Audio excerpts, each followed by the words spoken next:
Bonsoir et bienvenue. C'est un nouveau rendez-vous de Surface de vérité.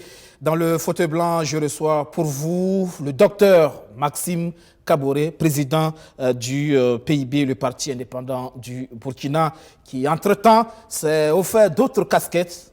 Ça fait un beau temps quand même qui n'est pas passé dans cette surface. Bonsoir, monsieur le président. Bonsoir, mon invité. Merci de répondre à notre invitation. C'est moi qui vous remercie. Vous êtes quand même quelque peu effacé depuis, je dirais même, l'insurrection populaire, quelque peu effacé de la scène politique. Comment ça s'explique? Vous savez, il y a un temps pour tout. Lorsqu'il y a eu la confusion et l'amalgame, qui ne servait pas la vérité, il fallait à ce moment que je prenne du recul parce que les gens n'ont pas toujours la perception des choses, ils n'ont pas compris donc les enjeux et c'était important pour moi que je prenne ce recul, mais ça a été salutaire parce que j'ai fait autre chose et ça m'a quand même permis aussi de rencontrer les Burkinabés sous notre casquette, n'est-ce pas? Et je crois que ça a été très bien et salutaire. Je le vis très bien. Je viens souvent, même si je passe pas à la télévision. C'est vrai que vous résidez en Belgique. Mais je réside en Belgique où ma famille vit. À Liège. Je travaille exactement à Liège. Vous avez encore eu l'honneur de venir à l'époque, effectivement, voir notre centre et vous avez même fait un reportage sur notre centre. Et je pense que c'est un travail qui s'est fait et qui montre que nous sommes dans le social, nous sommes pour l'humain et notre activité, c'est de travailler à réinsérer ces personnes de façon durable. L'humanitaire en Belgique, ça nourrit son homme, l'humanitaire. Maintenant, écoutez, vous savez, c'est un centre agréé par l'État. Je travaille là-bas, évidemment, donc je vis de ça. Mais c'est clair qu'on ne peut pas faire le travail si on n'aime pas les êtres humains. Il faut faire ce travail parce qu'on a vraiment à cœur de servir son prochain. Et ça va aussi dans mon option biblique, effectivement, être au service de son prochain, l'amour de l'autre, effectivement. Donc, je crois que c'est pas incompatible, n'est-ce pas, de travailler et en même temps, donc, de vivre de ce travail. Et ce travail-là, le Burkina, aujourd'hui, en a suffisamment besoin. On a beaucoup déplacé. Eh bien sûr, mais vous savez... Est-ce que vous y pensez? Je suis toujours présent et je fais tout pour apporter ma contribution. Mais vous savez très bien, ici au Burkina, tout est compliqué. Et tout est politisé. Et lorsque l'on vient, même malgré la bonne volonté, directement, on te suspecte de venir pour simplement des questions alimentaires. On n'est pas dans la logique, n'est-ce pas, se dire des gens qui ont une expertise, une connaissance, peuvent nous apporter quand même un autre égard pour aider quand même déjà à tenir compte de ces déplacés qui sont là et qui méritent quand même déjà d'être soutenus, d'être vraiment guidés, parce que je me rends compte que on n'est pas toujours sollicité, malgré notre bonne volonté. C'est vrai qu'en Belgique, vous faites dans la réinsertion sociale de personnes qui ont eu des problèmes avec la justice, c'est bien ça? Bien sûr, la justice, mais des gens aussi qui ont des logements qui sont insalubres, des gens qui sont souvent dans des situations financières assez précaires. Et je pense que, vous savez, à un moment donné, nul n'est à l'abri, n'est-ce pas, de se retrouver un jour confronté à des problèmes familiaux. Et c'est vrai que nous faisons ce travail de réinsertion, mais quand ils arrivent, ils sont déjà abîmés. N'est-ce pas? Ils sont déjà un peu dans une situation de détresse atteint. Et c'est clair, ils sont comme l'aveugle, n'est-ce pas, dans la Bible, ils sont au bord du chemin. Et notre rôle, c'est de les amener sur le chemin. Et ça, c'est un travail de valorisation, un travail de la dignité de l'être humain. Chacun a droit à donc une seconde chance, n'est-ce pas? Et ce que nous faisons pour leur donner, n'est-ce pas, confiance en eux-mêmes et les réinsérer durablement dans la société. Et revenons au cas du Burkina aujourd'hui, avec plus d'un demi-million de déplacés aujourd'hui qui ont besoin d'assistance. Est-ce que justement, en tant que Burkinabé, en tant que patriote, en tant qu'ancien candidat à la présidentielle, votre rôle ici n'est pas suffisamment sollicité? Vous savez, je suis toujours disponible. J'ai toujours été disponible et vous savez, je ne force pas les choses moi.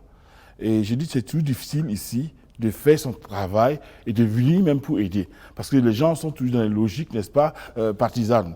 Et moi, je vous assure que quand je vois ces milliers de déplacés, les gens qui quittent, n'est-ce pas, en dehors de leur famille, qui vivent dans des conditions vraiment de précarité et qui sont vraiment dans un moment de survie, c'est ça qui fait mal, parce que quelque part, on est sensible. Les gens ils sont englués dans leurs problèmes à Ouagadougou, les maquis ne les emplissent pas, les gens sont toujours dans leurs activités, et ils oublient que, pas loin, même pas une centaine de kilomètres, il y a des gens qui cherchent seulement à avoir de l'eau potable, et qui ont du mal à avoir 2 repas par jour. Et c'est clair, ce sont des compatriotes. Et ça me fait mal au cœur de voir que... Pour aider ces compatriotes, vous n'avez pas besoin forcément de l'État, de l'appareil d'État. Nous faisons de notre mieux pour aider les gens. Mais vous savez très bien que lorsqu'on veut vraiment avoir une aide de cette ampleur, il faut vraiment quand même qu'on mette, n'est-ce pas, en action toutes les compétences. Et malheureusement, je vous dis que dans ce pays, mais ceux qui ont des compétences, ceux qui ont une expertise, qui ont notre regard, ils ne sont pas souvent sollicités. On nous voit comme, vous savez, vous êtes à l'étranger, c'est très bien, apporter des devises, mais il ne faut pas demander plus que ça. C'est comme si, alors que c'est quand même dommage que dans le domaine, n'est-ce pas, de la souffrance humaine, on parle de concurrence, alors que nous sommes là pour apporter notre apport, notre égal nouveau. J'ai cette connaissance, j'ai cette expertise-là, et je peux être utile. Et je suis là, quand je viens, vous savez bien, j'ai des activités politiques et je rencontre des hommes politiques aussi, c'est clair. Mais je vois bien que finalement, les gens ont déjà leur carnaval, ils ont déjà leurs activités, et c'est difficile vraiment, effectivement, de venir et d'apporter sa contribution sans être vu, n'est-ce pas, d'un regard un peu suspect. Même dans l'humanitaire, il y a les étiquettes politiques, malheureusement. C'est ça qui est dommage, parce que quelque part, la misère n'a pas de nom, la misère n'a pas d'étiquette. C'est quand même dommage déjà de rentrer dans cette logique, effectivement, de discrimination.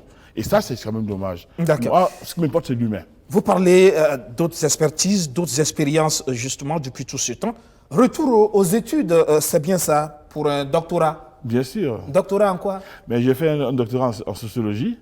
Et c'est un doctorat qui a été donc sous la tutelle donc, du professeur Maïgal Kassoum, que je remercie d'ailleurs, un homme d'une grande compétence, bien sûr, et qui a dirigé ses travaux. Et c'était donc par rapport à l'insurrection. D'installation populaire. Donc, c'était important que j'ai ce regard sociologique sur les conditions qui ont amené cette insurrection et voir quels sont l'apport de cette insurrection et puis l'après-insurrection aussi. Pour voir... Un regard biaisé, non? Non, aucunement, parce que vous savez... Parce que vous avez été quelque peu acteur. Mais un acteur, mais en même temps, j'ai quand même eu un recul, parce que c'est clair, on ne peut pas faire de la sociologie de la science, la sociologie c'est la science, en ayant un regard partisan. C'est clair, donc il fallait quand même que je fasse un travail, aussi bien les acteurs qui étaient directement impliqués, aussi bien un regard extérieur. Et ce travail, vraiment, est un travail scientifique. Et j'ai vraiment vu de l'intérieur comment les choses ont été vécues, même si moi-même j'ai été quand même victime de ces individus qui se sont servis de l'insurrection et qui sont livrés à des actes de vandalisme. Mais ce n'est pas des révolutionnaires. Je dis simplement, dans l'insurrection, il y a eu des gens aussi qui ont profité de ça pour se livrer à des pillages. Et ça n'a rien à voir avec l'esprit révolutionnaire. D'accord. Vous enseignez à l'université de Koudougou? De Koudougou, je donne quelques cours donc, à l'université de Koudougou. Mais aussi, j'ai quand même donné un module aussi à IAM, n'est-ce pas, en management de l'équipe. Bon, donc j'ai quand même plusieurs casquettes, n'est-ce pas. Mais bon, je crois que c'est intéressant d'apporter son savoir et j'aime bien ce milieu, effectivement, où on peut avoir cette interaction entre les étudiants et les enseignants. Et on apprend beaucoup de choses et j'ai vraiment plaisir vraiment à donner ce cours parce que c'est clair que c'est aussi transmettre ce que nous avons reçu. Et ce pays a besoin quand même déjà d'enseignants, parce qu'il y a quand même déjà une pénurie, n'est-ce pas, de cadres enseignants à ce niveau. C'est mieux que la politique, non, l'enseignement? Non, c'est la politique d'une telle façon. Parce que tous les jours, c'est la politique. Quand on essaie de s'occuper de son voisin, c'est de la politique. C'est la politique, ce n'est pas simplement une action menée, non. Je crois que tous les jours, on fait de la politique, souvent déjà sans le savoir.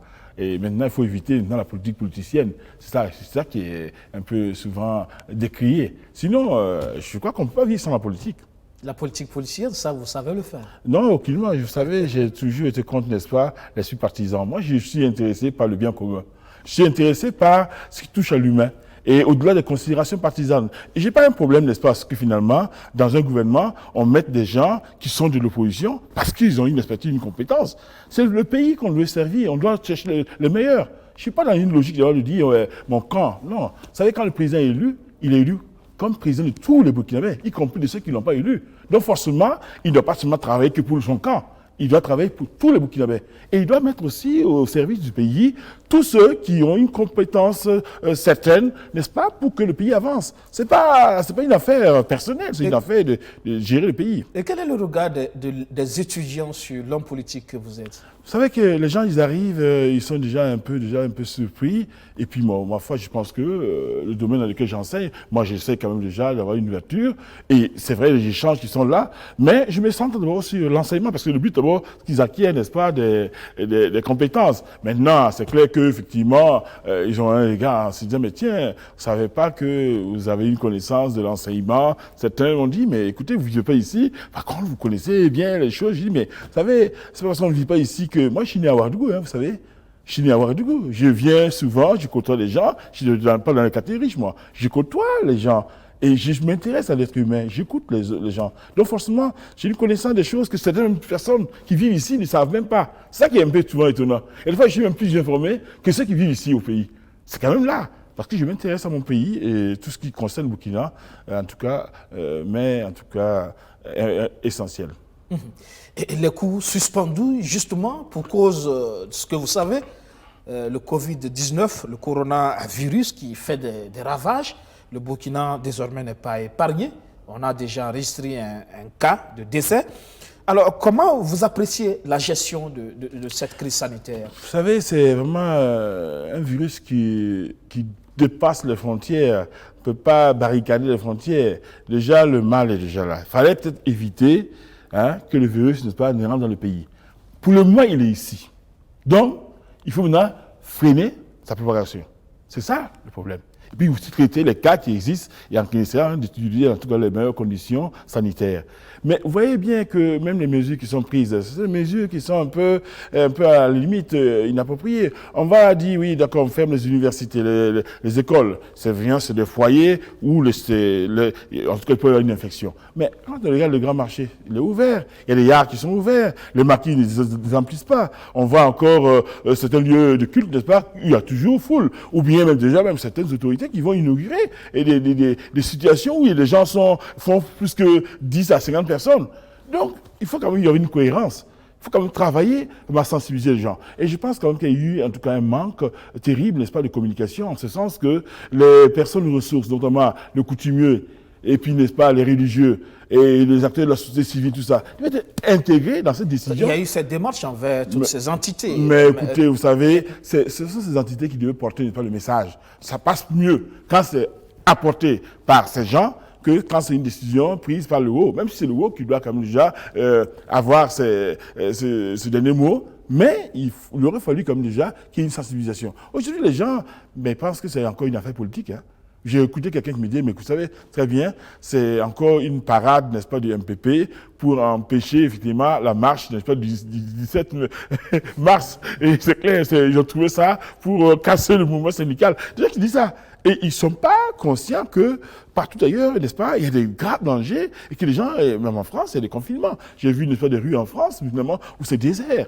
Les gens ont commencé par comprendre. Il faut quand même qu'ici aussi, on se rende bien compte que les choses ne sont pas si simples que ça. Il faut que chacun soit responsable parce que notre vie en dépend. Nous sommes responsables de notre voisin est responsable de nous. Donc, il faut quand même qu'on soit assez responsable et qu'on écoute les consignes, en tout cas, données par le gouvernement. Même si je trouve que les mesures doivent aller encore davantage vers les bars, les maquis, ou les lieux de culte. Il y a eu effectivement des mesures qui ont été nécessaires. Malheureusement, c'est parfois le respect des consignes, l'autodiscipline. Mais l'autodiscipline, vous savez très bien qu'à un moment donné, les gens, il faut quand même il y a la prévention, mais il faut la sanction. Si vous prenez une mesure et que vous n'avez pas de moyens pour contrôler cette mesure-là, finalement, les gens, écoutez, on vous les garde comme ça et puis on trace le chemin. C'est clair. Aujourd'hui, les gens qui font la spéculation par rapport, n'est-ce pas, aux produits, n'est-ce pas, d'alcool, ça a pris, n'est-ce pas, une dimension. Les gens profitent de cela pour se faire de l'argent sur le dos des autres. La misère. Et c'est toujours été comme ça. Et c'est quand même dommage, parce que quelque part, il doit y avoir la solidarité nationale. On doit comme déjà avoir le sentiment que nous sommes tous concernés et ne pas vouloir se faire de l'argent sur le dos, n'est-ce pas, des pauvres personnes qui doivent quand même s'acheter, n'est-ce pas, des produits. Et le gouvernement aurait dû subventionner cela pour rendre, en tout cas, ces produits accessibles à tout le monde. Voilà. Mais malheureusement, ce n'est pas le cas. À défaut, il y a le savon, c'est déjà pas mal. Ouais, c'est déjà bien, bien sûr. Mais je pense que il faut déjà une sensibilisation, faire comprendre aux gens que c'est pas juste ce côté vraiment social qu'on veut empêcher. C'est vrai que ça a quelque peu surpris, il faut le dire. Même les grandes nations se cherchent et parfois la tendance est de faire cette comparaison. Même les grandes puissances n'y arrivent pas. Donc, oui, d'accord, mais ça peut se comprendre. Vous savez très bien que la Corée du Sud, n'est-ce pas, a dû prendre des mesures drastiques dès le début, n'est-ce pas? Et là, il y a à peine 1%, n'est-ce pas, de ceux qui sont atteints qui décèdent. En Italie ou en Iran, il y a quand même déjà un peu un laxisme au début, et ça a pris de l'ampleur. Il y a quand même au moins 5% des gens qui meurent. Il y a quand même beaucoup de décès en Italie et en Iran. Ça veut dire que quelque part, les gens n'ont pas pris l'affaire là au sérieux, ils n'ont pas pris des mesures, mais ce gouvernement s'est anticipé aussi. On ne peut pas attendre, n'est-ce pas, que les choses arrivent maintenant.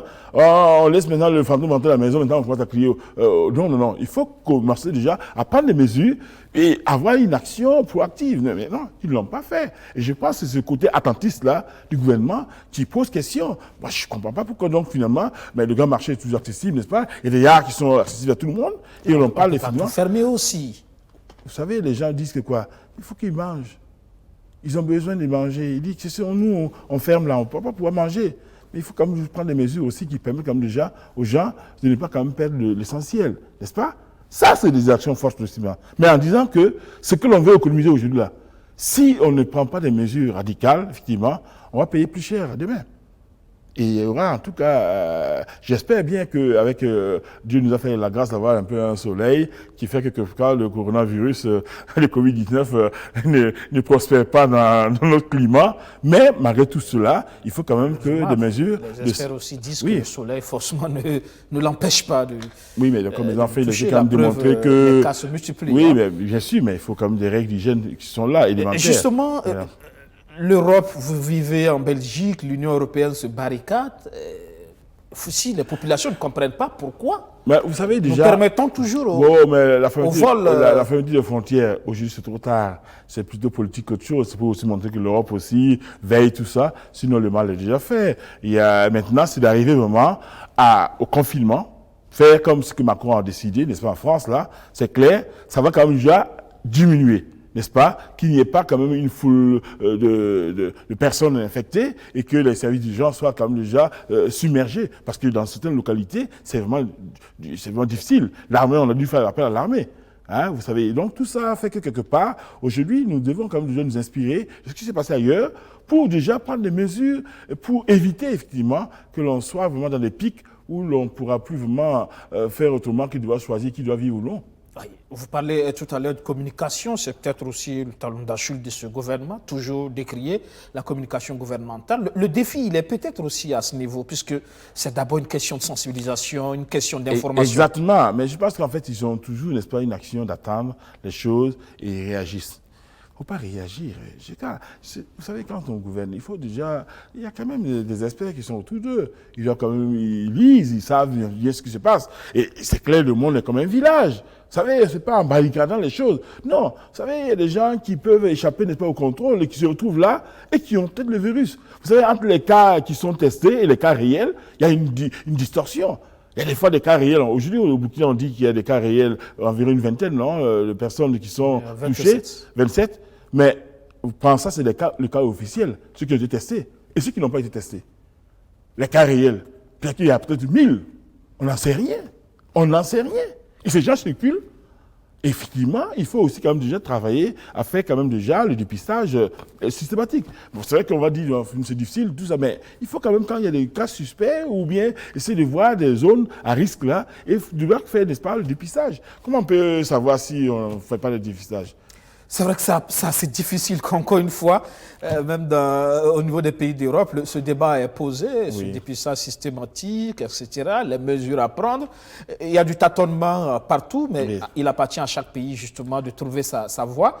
Il y a aussi la question des lieux de culte, malheureusement. Oui, mais je pense qu'à ce niveau, effectivement, lorsque l'on a pris des mesures d'éviter quand même des attroupements de plus de 50 personnes, bon, il y a des pasteurs même qui ont pris des mesures, n'est-ce pas, ou je pense que encore d'autres mosquées ont pris des mesures pour dire aux fidèles de rester chez eux. Et la mesure, la même, c'est rester chez soi, tranquille.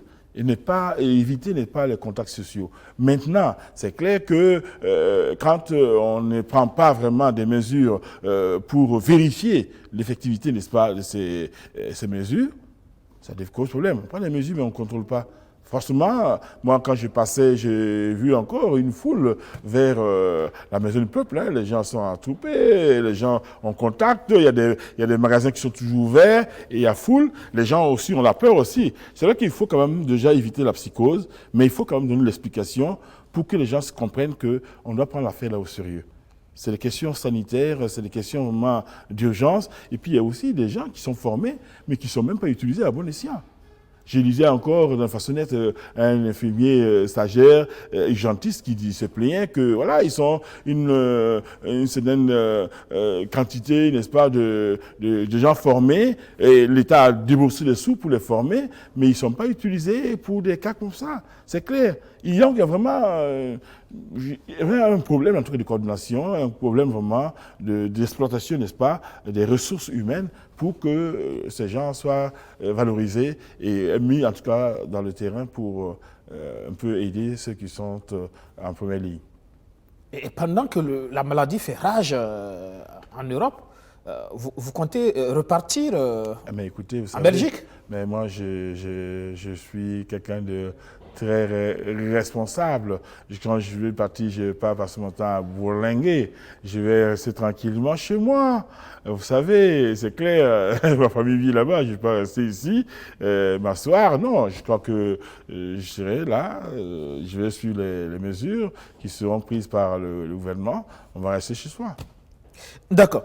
Et il y a donc cette crise sanitaire du coronavirus qui est là, qui vient rajouter à bien d'autres crises, notamment la sécurité, déjà une fronde sociale en ébullition également avec la question de l'UTS. C'est un ensemble de choses qui mettent le pays dans une situation d'incertitude aujourd'hui. Le Covid-19 qui ravit la vedette justement à la situation sécuritaire finalement. Oui. On en parle moins ces dernières semaines alors que effectivement les attaques continuent de se multiplier.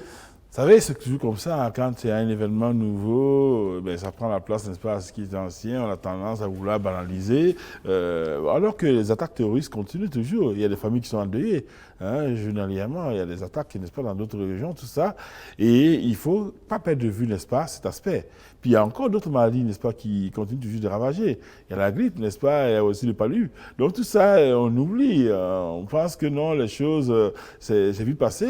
Le palu aussi tue des gens aussi. Je crois qu'en fait, il y a vraiment des grands problèmes et je pense que ce serait intéressant que le gouvernement prenne des mesures pour suspendre cette question de l'UTS. Il faut quand même avoir la sagesse, et Macron aussi a eu le courage de le faire en France, en suspendant, n'est-ce pas, la réforme sur les retraites. Il faut déjà pacifier les choses. On ne peut pas se permettre déjà, dans un climat vraiment un peu de souffrance, déjà par le fait, n'est-ce pas, du terrorisme, et puis encore, il y a des revendications que je peux comprendre, mais je crois qu'il faut que dans la situation actuelle là, que l'on se concentre sur l'essentiel. Travaillons effectivement à ce qu'il y ait moins de personnes infectées par le Covid-19 et que nous puissions aussi déjà apaiser les cœurs. Et puis, les choses peuvent se discuter, n'est-ce pas, dans un climat vraiment civilisé. Aujourd'hui, là, cette fronde-là, et puis dehors, cette division-là, un peuple divisé ne peut pas avancer. Et nous sommes divisés pour le moment. Et on n'a pas besoin de cela. Pour vous, alors, pour l'UTS, ça peut être réglé facilement pour vous.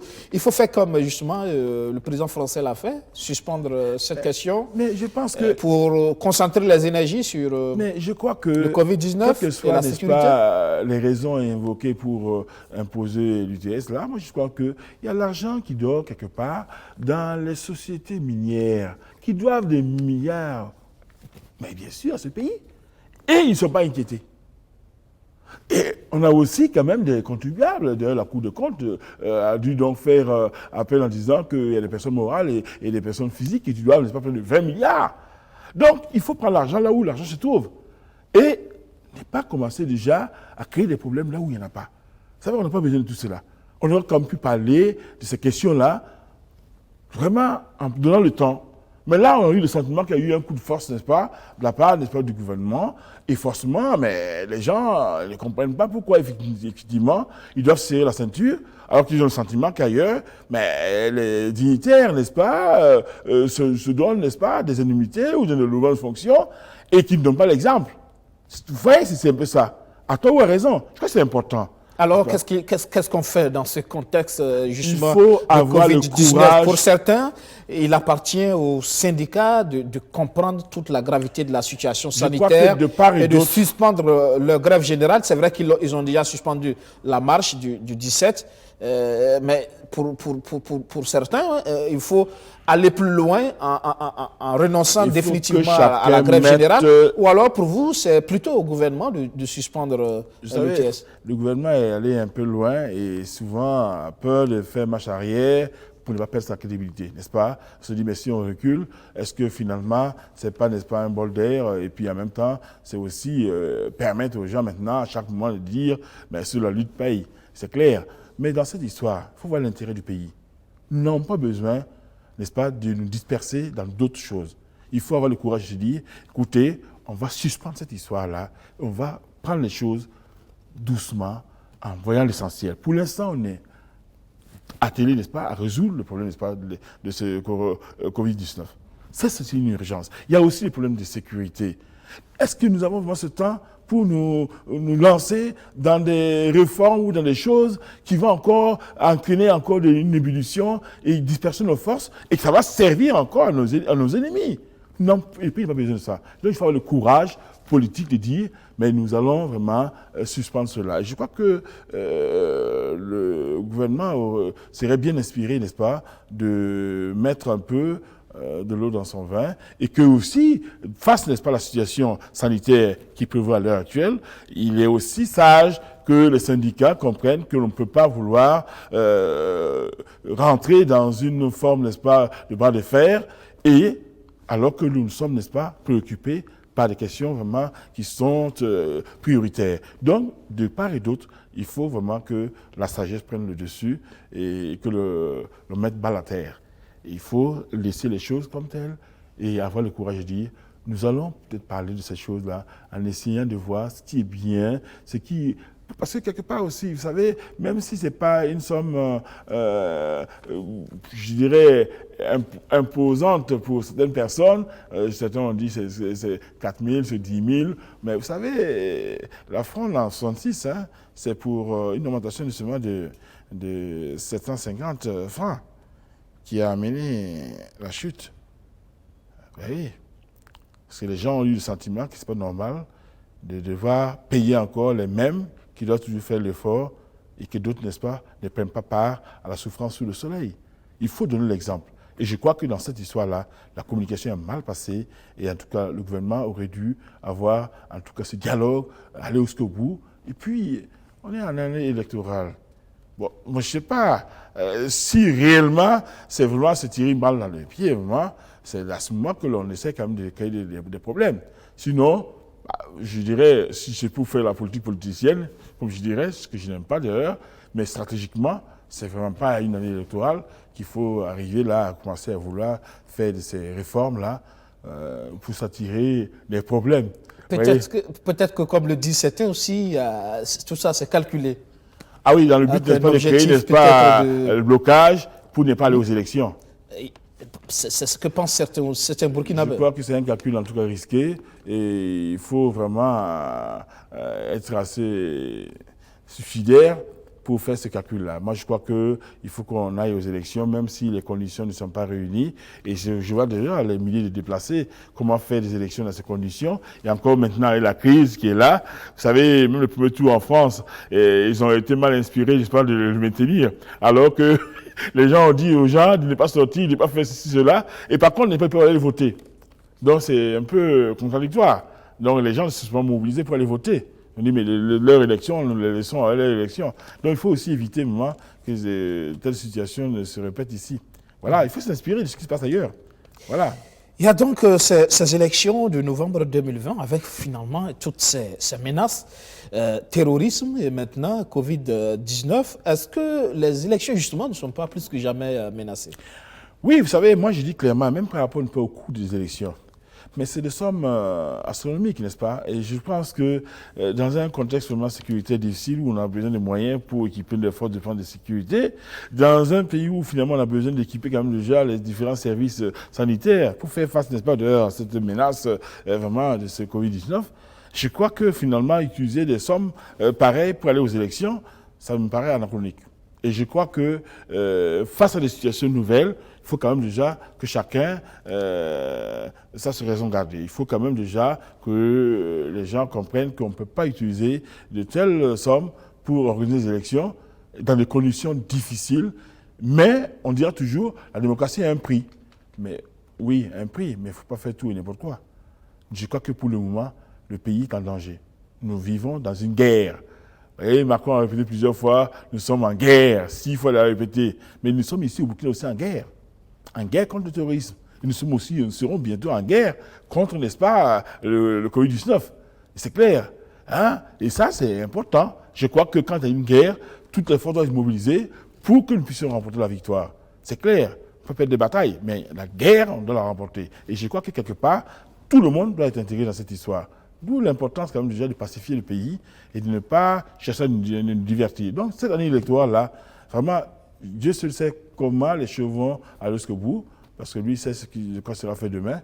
Nous sommes des êtres humains avec nos faiblesses et notre vision un peu limitée, hein, vous savez, et donc tout ça, mais nous devons avoir la sagesse aussi de dire, est-ce que ce n'est pas bon de rassembler toute la classe politique, les différentes personnalités dans le domaine religieux, les coutumiers et la société civile, pour qu'on puisse s'asseoir et voir comment nous allons-nous faire pour vivre ensemble et maintenir notre démocratie.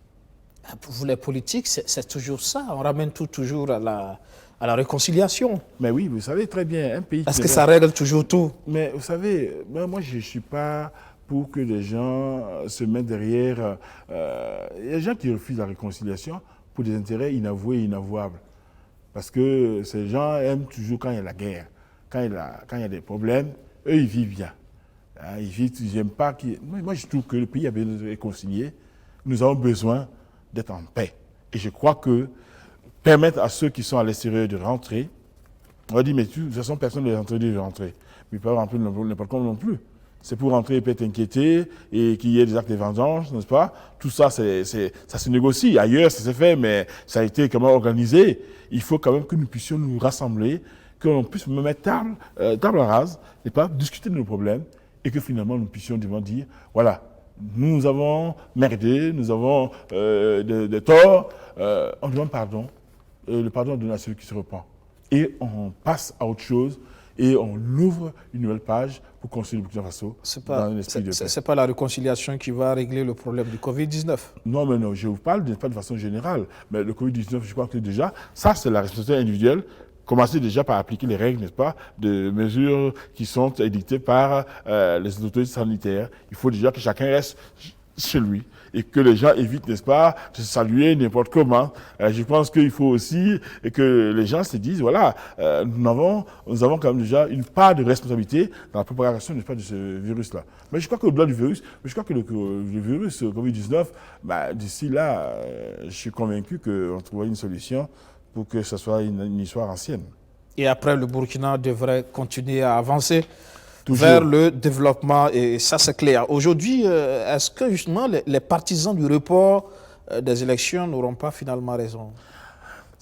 Vous savez, l'impossible est tenu. Si vraiment nous sommes dans une situation sécuritaire encore difficile et que les zones qui sont encore désertées, s'il n'y a pas le retour, n'est-ce pas, des personnes déplacées, même s'ils font, n'est-ce pas, le vote à l'intérieur, n'est-ce pas, de là où ils se trouvent à l'heure actuelle, moi je crois que ça serait vraiment très, très difficile. Et quelle est donc, je dirais, même la légitimité, n'est-ce pas, d'un vote un peu étriqué. Vous savez, déjà même pour le vote, n'est pas des Burkinabés de l'étranger, vous avez bien vu, ils ont dépensé, on va dépenser plus de 30 milliards pour avoir 23 000 inscrits. C'est des sommes astronomiques par électeur. Hein. Donc je crois que ça en vaut la peine. Même si c'est une avancée, il ne faut pas faire tout et n'importe quoi. C'est clair. Donc, travaillons vraiment à ce que ce pays soit pacifié. Les élections, on peut parler des élections après. Vous votez où? En Belgique ou Moi, au Burkina? je me suis inscrit, je vais voter ici, donc au Burkina. Je vais être présent. Ah ouais. Parce que vous allez être candidat? Pas à l'élection présidentielle, pour le moment, nous n'avons pas décidé, mais aux élections législatives, oui, nous serons présents, aux législatives et aux municipales. Mais la présidentielle, je me donne le droit, n'est-ce pas, de voir si en face, je ne vois pas une offre qui soit à la hauteur. Je pense avoir les capacités physiques, intellectuelles et morales pour diriger ce pays, n'est-ce pas? Ah, c'est pour ça peut-être que vous vous réveillez maintenant, parce que Je me comme je réveille. l'ai dit, Je ça me fait suis un jamais- bout de temps je me suis qu'on pas- ne vous entendait je plus. n'étais pas endormi. À la veille des élections, vous vous réveillez. Je ne t'ai pas endormi, c'est vous qui n'avez pas conscience. Vous savez, on peut avoir, n'est-ce pas, l'œil fermé, mais pourtant on est vigilant. C'est parce que j'ai l'œil fermé que je ne vois pas. Je ne dormais pas. J'étais en phase, n'est-ce pas, de méditer. J'étais en phase de méditation. Ah oui. N'est-ce pas, je reviens de cette phase de méditation-là pour être maintenant opérationnel. Et c'est beaucoup, c'est important d'avoir ce temps de réflexion. Ça m'a beaucoup apporté. Et je crois que le pays en a besoin. Voilà. D'accord. Et donc, votre parti sera présent pour Nous serons présents. législatives, Mais oui, et les certainement pour la municipales. présidentielle. Oui, mais vous savez, moi je pense que ce qui importe pour nous d'abord, c'est de pouvoir faire des alliances.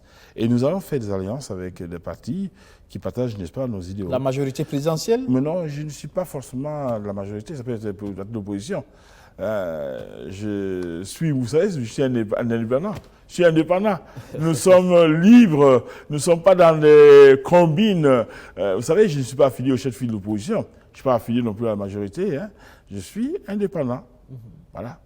Vous êtes la troisième voie. Voilà. Vous êtes bien éclairé. C'est ça que j'ai dit clairement. Il y a des fois dans cette bouillie là, où il y a, n'est-ce pas, deux camps qui se livrent une bataille, vraiment là. Il y a besoin d'avoir un troisième camp qui est le camp de la raison, de la sagesse, de ceux qui veulent simplement s'intéresser au bien commun, qui transcendent les clivages.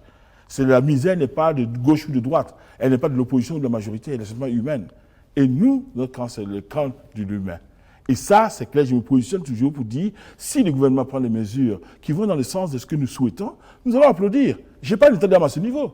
Pourquoi je vais donc dire non à un gouvernement qui prend des mesures que moi-même j'aurais voulu prendre si j'étais en état de le faire? Je vais dire non, c'est formidable. Ce n'est pas dans une logique de vouloir, non. Nous allons dire c'est bien. Mais quand c'est mal, quand ce n'est pas des décisions que nous estimons être vraiment à mesure de défendre le bien commun, nous allons critiquer, et je le fais. Vous savez, je suis un homme libre. Je ne suis pas dans l'accointance de quelqu'un. Je me sens un homme libre. Et je veux avoir cette liberté de pouvoir dire les choses, parce que ce qui m'intéresse, c'est le bien de ce pays-là. Et je crois que personne n'a le monopole de la vérité, ni le monopole du patriotisme. Nous sommes des Burkinabés, nous aimons notre pays, et nous voulons faire en sorte que les choses aillent pour le mieux. Et je ne pense pas que nous sommes des subversifs. Nous sommes des gens, nous apportons notre contribution. Et je crois que le débat doit être ouvert. Voilà.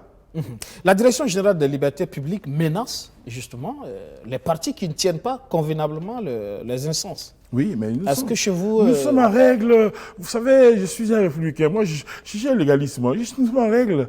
Nous avons renouvelé nos instances. Nous sommes en règle. Depuis le 19 décembre, nous avons eu notre récépissé, n'est-ce pas? Nous sommes en règle. Nous ne sommes pas concernés par ces menaces qui ne nous touchent pas. Ça touche ceux qui sont dans l'illégalité. Vous savez, moi, je n'aime pas être pris en défaut. Moi, j'aime faire les choses dans les règles et avoir ma liberté. Quand tu es correct, tu ne crains pas des mesures pareilles. Que le gouvernement prenne ces mesures, ça ne nous concerne pas. Le PIB n'est pas concerné par ces mesures, n'est-ce pas, ces menaces. Nous sommes en règle, nous sommes des démocrates et nous faisons les choses comme il convient. Et moi, je vous savez très bien, moi, ce n'est pas le titre qui m'intéresse. C'est de pouvoir faire les choses et d'apporter la contribution. Mais les gens ne savent pas non plus que diriger un parti, c'est pas de tout repos. Le parti dépense ta poche. C'est clair, quand tu vas envoyer des militants quelque part, ce n'est pas de cotisation, n'est-ce pas, des mamans qui peuvent, n'est-ce pas, faire cela, hein, tu dois sortir ta poche, c'est clair. Maintenant, quand tu es un chef de parti et tu n'es même pas capable déjà de gérer ton quotidien, tu es déjà dans un état de misère, tu es obligé, n'est-ce pas, d'aller, n'est-ce pas, te prostituer, même, je dirais, ta tête, n'est-ce pas, vendre tes idées ou, bien sûr, aller faire des courbettes pour avoir quelques miettes. Et là, à partir de ce moment, tu ne peux plus rien dire. Nous nous positionnons sur tous les sujets. Si vous me posez une question, je me sens libre de répondre. Je n'ai pas un problème avec quelqu'un. Je ne suis pas...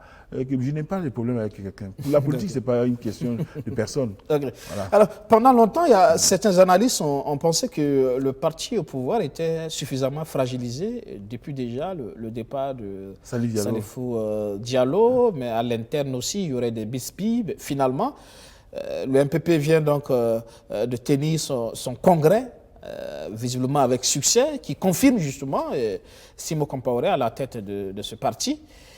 Est-ce que justement ce n'est pas un parti qui est encore parti pour effectivement remporter une deuxième victoire présidentielle? Vous savez, l'élection présidentielle, la rencontre d'un homme avec le peuple, ce n'est pas seulement une question de parti. Même si le parti soutient donc Roch-Marc Christian Kaboré, je pense que le président a d'autres soutiens au-delà de son parti. Et d'ailleurs, il sera mieux avisé, n'est-ce pas, d'élargir son électorat que de compter simplement sur le MPP. Parce que le MPP, à lui seul, ne peut pas l'emmener à renouveler son bail. Je crois, non mais bien sûr, écoutez, vous savez, aujourd'hui, les forces sont telles qu'il faut vraiment arriver à élargir. Et je crois que le MPP a tenu son congrès. Bon, moi, je n'ai pas été convié, donc moi, je ne sais pas ce qui s'est passé. À l'intérieur, j'écoute aussi les choses comme telles. Tout ce que je sais, c'est qu'on m'a dit qu'il n'y a pas eu beaucoup de renouvellement et que c'est presque les mêmes qui ont été reconduits. Ça, c'est leur propos interne. On ne change pas une équipe qui gagne. Ah, possible, d'accord, mais enfin, mais je pense aussi quand même qu'il y a des jeunes qui sont là, qui sont méritants et qui mériteraient aussi quand même d'être propulsés un peu à l'avant, surtout quand on veut prôner, n'est-ce pas, un parti de renouveau, un parti de la jeunesse. Mais je vois que toujours c'est les mêmes classiques. Et vous savez, ils ont toujours la même structure comme le CDP. C'est des gens qui étaient déjà avec leurs anciens amis, ils ont simplement changé de vêtements, mais c'est toujours les mêmes. C'est clair, ils ont les mêmes réflexes. Ils n'ont pas fait une part belle à la jeunesse, n'est-ce pas? Bon, moi, de toute façon, c'est des critiques objectives que je fais parce que j'ai entendu les uns et les autres, mais je dis simplement, il faut quand même qu'il y ait un renouvellement de génération et au-delà, n'est-ce pas, des questions de partis, que ce soit le MPP ou le CDP ou ailleurs, il faut quand même qu'il y ait une nouvelle génération d'hommes politiques qui ont une nouvelle vision et qui veulent vraiment travailler avec, n'est-ce pas, des réflexes, non pas des anciens. Voilà. Cette nouvelle génération, c'est vous? Je suis de la nouvelle génération, oui. Je me réclame de cette nouvelle génération parce que je n'ai jamais été trempé dans les affaires. Je n'ai jamais eu une fonction ici dans ce Burkina Faso. Les gens parlent de moi parce que j'ai toujours eu le courage de mes idées. Je dis ce que je pense ce que je dis. Je suis un homme libre. Voyez-vous, donc forcément, ça peut souvent irriter certaines personnes. Mais je juge de mon droit constitutionnel pour m'exprimer. Je suis chef de parti. Je dois m'exprimer sur des questions essentielles. C'est clair. Mais vous allez me voir dans des discussions où je m'attaque aux personnes. Je ne m'attaque pas à une personne, moi. Vous savez, moi, c'est des débats d'idées. C'est clair. Quand on n'a pas d'argument, on s'en prend, n'est-ce pas, aux gens. Moi, je parle des idées. Et je pense que finalement, dans cette histoire, s'il y a vraiment un renouvellement de la classe politique dans son ensemble, aussi bien la majorité que l'opposition, ça va faire du bien à ce pays. Voilà. Maintenant, il y a beaucoup de petits partis. Une nouvelle génération, comme le voit Ouattara de la Côte d'Ivoire? Ben oui, ce serait bien. Il faut quand même voir ce qui se passe ailleurs aussi. Je crois qu'il y a des bonnes choses à apprendre, effectivement. Je ne sais pas de mimétisme, hein, ce n'est pas seulement copier, mais simplement il faut voir ce qui marche ailleurs, ce qui peut vraiment amener une dynamique nouvelle, un sursaut, pour que les gens s'intéressent de nouveau à la politique. Gon Coulibaly, c'est la nouvelle génération, ça? Je pense que oui, il n'a quand même pas été trempé depuis très longtemps, mais bon, je crois que le contexte ivoirien est tel qu'il y a aussi des personnes nouvelles qui ont été écartées aussi, et donc je rentre dans leur propos interne là. Mais ce qui est certain, je crois que le Burkina serait inspiré de promouvoir cette nouvelle jeunesse et que les gens aussi puissent voir de nouveaux visages, que de revenir chaque fois les mêmes qui sont là depuis très très longtemps. Ils ont reproché, n'est-ce pas, à l'ancien régime, n'est-ce pas, de vouloir s'éterniser, mais eux-mêmes s'éternisent. Donc il faut à un moment donné quand même qu'il y ait une cohérence dans ce qu'on dit. Comment vous voyez l'avenir proche du Burkina aujourd'hui avec tous ces problèmes? Faut-il le craindre justement? Non, moi je suis un homme de Dieu, je suis un homme confiant. Je crois à la capacité de résilience des Burkinabés.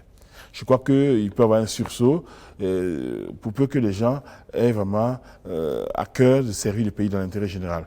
Ça, on peut relancer les choses, aussi bien de l'opposition que de la majorité. Mais il faut quand même qu'on puisse s'asseoir et dire, voilà, nous sommes dans cette situation, voici les possibilités, et en tout cas les solutions envisageables, et on essaie de voir comment faire en sorte que chacun puisse quand même déjà participer à la construction et ne pas tomber, n'est-ce pas, dans cet esprit comme la majorité actuelle qui veut empêcher qu'il y ait, n'est-ce pas, des ouvertures, de peur qu'eux-mêmes perdent leur place. On est dans une logique de, oh non, mais écoutez, il ne faut pas que quelqu'un vienne, sinon la part du gâteau sera restreinte là, et on aura moins. Non, mais vous savez, le pays, c'est le Burkina, ça appartient à tout le Burkinabé.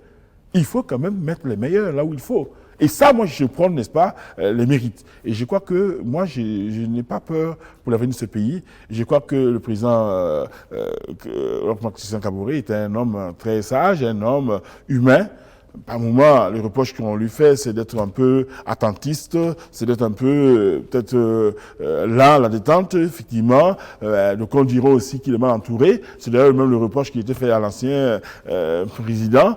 Mais je crois qu'il faut mettre des gens qui n'ont qu'un seul objectif, servir le pays, et qui ont une probité, des gens qui ont une intégrité et qui ont le respect de l'autre aussi. Ce n'est pas le cas actuellement dans le gouvernement? Mais vous savez, il y a quand même quelques-uns qui se prennent pour...